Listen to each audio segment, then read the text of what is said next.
Toto je 9 vecí, ktoré keď urobíš, tak tvoj život až tak nezmenia, ale tvoje financie a tvoju peňaženku, tvoje investície a našetrené peniaze veľmi zmenia. Bude to video o 9 malých návykoch alebo zmenách, ktoré môžeš do svojho života naozaj veľmi ľahko implementovať. Neznamená to, že prestaneš žiť život, prestaneš míňať peniaze alebo si užívať peniaze a život. Vôbec nie. Práve, že je to postavené na koncepte každý deň byť o 1% lepší. V knihe Atomové návyky, aspoň teda dúfam, je taký príbeh o nejakom športovom klube, sa mi zdá, že cyklistoch alebo basketbalistoch, kde vlastne prišiel nový tréner do toho tímu, že idú vyhrať nejakú veľkú súťaž. A namiesto toho, aby sa snažil vlastne tých cyklistov alebo tých športovcov nútiť alebo teda motivovať urobiť lepší výkon, tak sa snažil v tom celom procese, príprave, tréningu a všetkých tých neviem čo, proste hľadať malé veci, ktoré keď o 1% zlepšia a tých malých vecí bude 100 krát 1%, tak to máš 100% a si lepší o 100% ako tým alebo aj ako jednotlivec. A toto isté vlastne sa dá aplikovať aj na peniaze. Takže poďme na to. Ja som vo 9 to 5 marketer, takže veľmi dobre si uvedomujem, čo obchodníci robia, alebo marketéri robia, aby ľudia nakupovali, aby im to urobili oveľa ľahšie. Takže prvá vec, ktorú by si mala zvážiť, je odstraniť si z Apple Pay karty. Prípadne, keď máš v prehliadači uložené nejaké karty, všetko si to proste poodstraňovať. Vysvetlím. Keď ideš nakupovať nejakú vec, väčšinou spontánne, tak musíš vynaložiť úsilie na to, aby si šla po kartu, prepísala všetky tie údaje a ten proces je naozaj zdĺhavý. A celý čas, ako keby, aspoň teda ja to tak mám, že keď vypisujem tie údaje z karty, tak sa cítim vinná, alebo nejak proste mám nejakú zlú emóciu. Keď je to veľmi rýchle a jednoduché, že napríklad Apple Pay iba 2-krát stlačím proste Face ID a ideš, tak nestihnem to precítiť, tú emóciu, alebo neviem, ako by si to povedala. Takže keď musíte ísť sa postaviť, ísť si po tú kartu veľakrát, keď je to nejaká blbosť a naozaj to až tak nechceme, tak sa nám ani neoplatí v úvodzovkách postaviť sa pre tú kartu a proste radšej to necháme tak. Takže nezjednodušujme si to nakupovanie, práve že sa to snažíme si to trošku skomplikovať, pretože keď je to niečo, čo naozaj chceme, potrebujeme a naozaj to potrebujeme zaplatiť, tak urobíme tie najvyššie kroky. Ale keď to je naozaj nejaká blbosť, tak častokrát proste naša lenivosť vyhrá a tým pádom sme ušetrili peniaze. Druhú malú zmenu, ktorú mi ponúkol ChatGPT, je, že test cudzinca, hej. Poďme si to skúsiť vysvetliť. Píše, že je to lepšie ako pravidlo 24 hodín. 24 hodín pravidlo napríklad ja používam a to je to, že keď niečo chcem, tak počkám 24, ja väčšinou 48 hodín. Keď to po tých 48 hodinách stále chcem, tak si to kúpim. Minule som napríklad mala takto, na mňa vybehla reklama na sociálnych sieťach od Sephory. Mali tam produkt, ktorý mám rada a ktorý som už dlho nemala a dlho som si ho chcela kúpiť, len je trošku drahší. Je to taký balzám na pery, alebo teda taká maska na pery, ktorá ale stojí, neviem, 30 €, alebo tak, že dosť na to, čo to robí, ale naozaj je to super produkt. No, a ja som si samozrejme nahádzala nejaké veci do košíka, lebo už keď ste na tom e-shope, tak vlastne si nahádžete viac tých vecí do košíka a už zrazu ten košík nebol 20 €, ale 90 €. Vtedy bol večer. Samozrejme, večer sme náchylnejší na takéto rozhodnutia a impulzívne nákupy a povedala som si, dobre, že proste som to zatvorila, že počkam do zajtra alebo do pozajtra, že či to stále budem chcieť a či si vlastne na to spomeniem. Spomenula som si jedine preto, lebo to používam tento príklad vo videách, inak som sa už do toho košíka nikdy nevrátila. Takže naozaj dať si 48 hodín na premyslenie je skvelý tip, ale to je taký bonus. Ale poďme sa vrátiť do toho na ten test cudzinca. Je tu príklad, že napríklad si chceš kúpiť niečo za 200 €. Dajme tomu, že si chceš kúpiť kávovar. Hej, už jeden máš, ale chceš si kúpiť kávovar za 200 €. A že príde k tebe cudzinec, niekto, koho nepoznáš, v jednej ruke má ten kávovar, že naozaj, že tu máš. Alebo v druhej ruke má tých 200 €, koľko stojí ten kávovar. tvoja dilema, alebo to, čo si máš ty klásť otázku je, že čo z toho si vezmeš? Tie peniaze alebo ten produkt daný? Keď si vezmeš tie peniaze, to znamená psychologicky, že tie peniaze sú pre teba v tento moment oveľa valuable, hodnotnejšie, ale keď si chceš naozaj ten kávovar, čo naozaj potrebuješ, alebo sa ti pokazil, alebo tak, jasné, hej, vtedy je no go. Ale napríklad my máme kávovar a tiež rozmýšľam, že by sme ho vymenili za novší model. Ale keby niekto prišiel za mnou a mal v ruke ten kávovar a mal v druhej ruke tých 600-700 eur, tak si zoberiem tých 600-700 eur, lebo kávovar mám a funguje mi. Takže toto je test cudzinca, skúste si ho niekedy spraviť a povedzte mi, že či vám fungoval a ako to na vás pôsobí, lebo ja si tým nie som úplne istá, ale je to veľmi zaujímavé. Lebo niekedy to naozaj ako keby pomáha si predstaviť tie peniaze, že ich vlastne dostanete alebo ušetríte, alebo sa vám proste zostanú pri vás. Tretia zmena, tichí spoločníci. V tomto je rok, kedy ja tento tretí bod si beriem ku srdiečku. A sú to aplikácie, ktoré buď je na subscriptions, alebo si stiahol zadarmo, alebo free trial a zabudol si na ne a tým pádom platíš. Niekedy platíš vlastne lepšie predplatné, ako potrebuješ. Takto som to mala napríklad ja pri banke, že som vlastne si brala hypotéku vo VUBčke takto pred rokom a oni mi nastavili nejaký účet extra. Ja som nikdy VUBčku nemala, ja som nevedela, čo to je, ja som si myslela, že vlastne musím mať taký účet, aby som mala hypotéku. No, nemusím. Pred pár mesiacmi som šla vlastne do banky a pýtam sa, že musím mať tento účet k hypotéke? Že nie, že to máte nejaký extra, že to máte takéto výhody a ja, že ale ja nič z toho nepoužívam. Tak že no, to by sme mohli dať nižší, hej. Ten nižší sa mi dá, že bol o 3 alebo 4 eurá mesačne lacnejší, hej. Dobre, 3-4 eurá, ale si to dajte krát 12 mesiacov, to už máte viac ako 50 eur.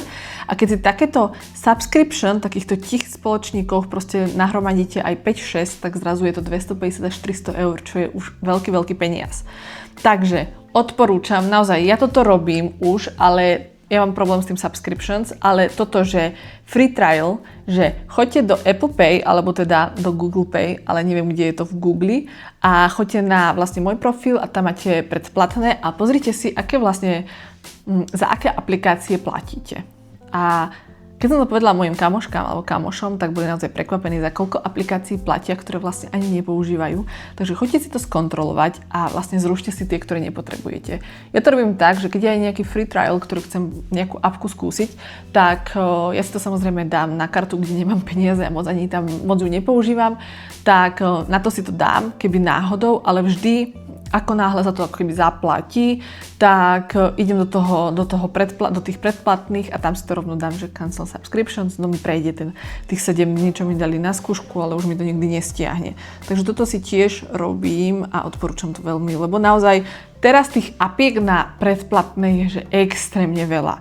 A bohužiaľ, ale mám pocit, že väčšina z nich ani nedávajú zmysel, alebo keď si ich aj predplatíte, tak to nemá takú hodnotu, akú by to mohlo mať. Neviem, to sú možno moje očakávania. Poďme na 4. bod. Toto je tiež môj prípad. Ja som fakt v niektorých veciach strašne pohodlná.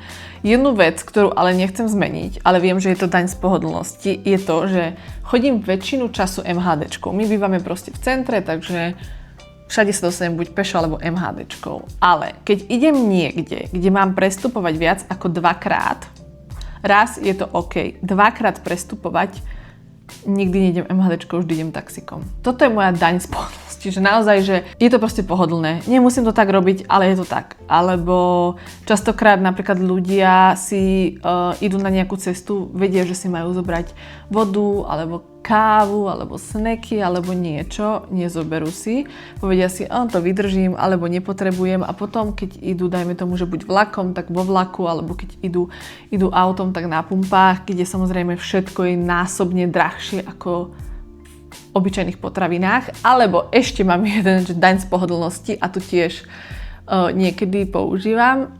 Ak bývate v Bratislave, neviem, či to je aj v iných mestách, ale viem, že v Bratislave sú také obchody, ktoré sa volajú, že Delia, Malina, Kraj a takéto. A to sú vlastne obchody, ktoré sú tak dobre situované pod My ich máme hneď tuto pri vchode. To znamená, že veci sú tam 200% drahšie ako v normálnych potravinách. Väčšinou tam chodíš kupovať 1-2 veci, ktoré ti chýbajú. Ale vieš, že keby si sa prešiel 5 minút, tak máš Tesco. Nie, ty si lenivý a preto nakúpiš v tej Delii, kde je všetko proste naozaj extrémne drahé. Ja som minule kupovala veci na sendvič. Kúpila som taký malý sendvič, ani nie, že ten veľký, ale ten malý. 100 gramov šunky a 100 gramov syra. A zaplatila som skoro 10 €, alebo možno aj 10 €. Čo je dosť veľa. Takže tvoja pohodlnosť, ak na tebo vyhráva vo príliš veľakrát, tak neušetríš tak peniaze. Preto si treba uvedomovať, treba si zapisovať tie výdaje, treba si zapisovať, kde si ich minul a častokrát si možno aj povedať, že prečo si ich minul. Pretože niekedy naozaj, hej, že uvedomujem si, že keď mám vo svojich výdajoch nejaké náklady, čo sa týka týchto, že Delia, malina alebo tak viem, že som bola proste pohodlná ísť niekde ďalej do normálneho supermarketu a proste som rýchlo chcela len niečo si kúpiť a tým pádom som priplatila nekonečná studenica reklám, zľavových kódov, ľudí, ktorí žijú životy, ktoré chceme vlastne my žiť. A vlastne sa porovnávame a máme pocit, že náš život je málo zaujímavý, málo fancy, málo estetický. Áno, aj ja teraz trpím takým jedným a to je to, že pozerám si ľudí, ktorí žijú v krásnych estetických proste domoch, bytoch a my bývame v nájme, ktorý je super lokalitou aj funkčnosťou, ale nie je to také pekné, ako by to tu mohlo byť. Včera som kúpila lampu, ktorá bola nádherná, dizajnová. Nebol by až taký problém, že ju frajer montoval asi 3 hodiny. To by nebol až taký problém, ale to, že svietila menej skoro jak sviečka jedna, tak to je akože už dosť problém, keď tam boli vlastne tri žiarovky a fakt, že vôbec nesvietila. Bola krásna, bola dizajnová, áno, ale absolútne nespĺňala to, čo mala a potom sme ju musela ísť vrátiť. A teraz sme kúpili inú, ktorú sme vlastne boli dohodnutí, že kúpim, lenže som proste chcela strašne tento byt trošku obzvláštniť a dopadlo to takto. Takže naozaj netreba sa porovnávať, netreba ako keby toľko možno konzumovať sociálne siete, to by som mohla povedať aj ja sama sebe. A naozaj na tých sociálnych sieťach všetko vyzerá lepšie.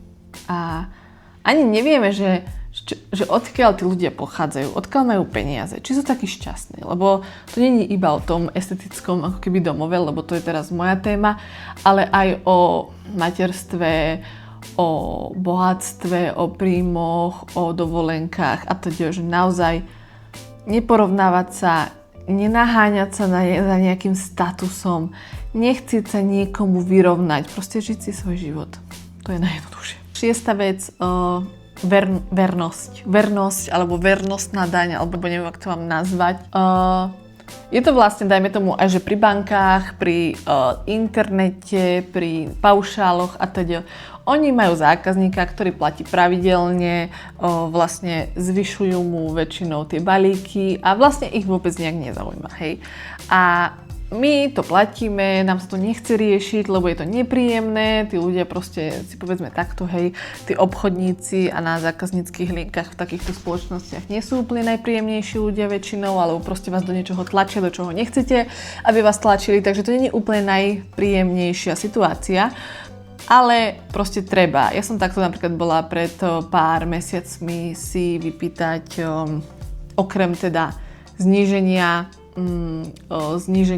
toho mesačného tarifu, alebo ak som povedala, okrem teda bankových, čo sú to poplatkov, bankové poplatky za kartu, účet, hej, to je účet, poplatok za účet vo VUBčke, kde mám teda hypotéku a to som fakt, že 4 € či koľko ušetrila. 6. vec, na ktorej viete ušetriť peniaze je, že si vyjednáte lepšie ceny u vašich, dajme tomu, internet, banka, pri úvere, paušál a to, pretože to je taká tá vernostná daň, kedy majú zákazníka, platí, oni mu stále nejak zvyšujú alebo mu upravujú ten balíček, aby ho domiatli a vlastne vy čím ďalej platíte, tým viac. Stále to robíte, ako keby stále robíte na tom zariadení alebo tak robíte to isté, len proste vám to sa tam nabaľuje.